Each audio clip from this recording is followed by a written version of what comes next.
नमस्कार मित्रांनो, आजच्या व्हिडिओमध्ये आपण बघणार आहोत की शेतकऱ्यांना कर्जमाफी होणार आहे किंवा नाही याबद्दल संपूर्ण माहिती। तर मित्रांनो, तुम्हाला माहीत असेल की अजित पवार यांनी सांगितलं होतं की शेतकऱ्यांचं जे पीक कर्ज आहे, विमा कर्ज आहे ते त्यांनी माफ करण्याबद्दल बोलणं झालेलं होतं व तसं सांगण्यात आलं होतं।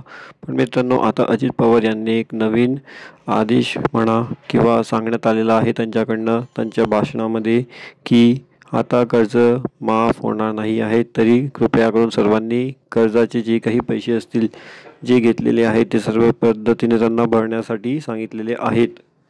तर मित्रांनो, जर तुम्ही शेतीसाठी काही कर्ज घेतलं असेल तर ते तुम्हाला आता भरायचं आहे, तुम्हाला कर्जमाफी होणार नाही असे आहे असं अजित पवार यांनी सांगितलेलं आहे। तसंच कर्जमाफीबद्दल जो काही निर्णय आहे तो पुढच्या वर्षात घेऊ असं देखील त्यांनी सांगितलेलं आहे व सध्या त्याच्याबद्दल काहीही त्यांचे मत नाही आहे व 31 मार्चच्या आधी सर्वांना कर्ज भरण्यास कर्जाची जी काही रक्कम आहे ते भरण्यास सांगितलेले आहे।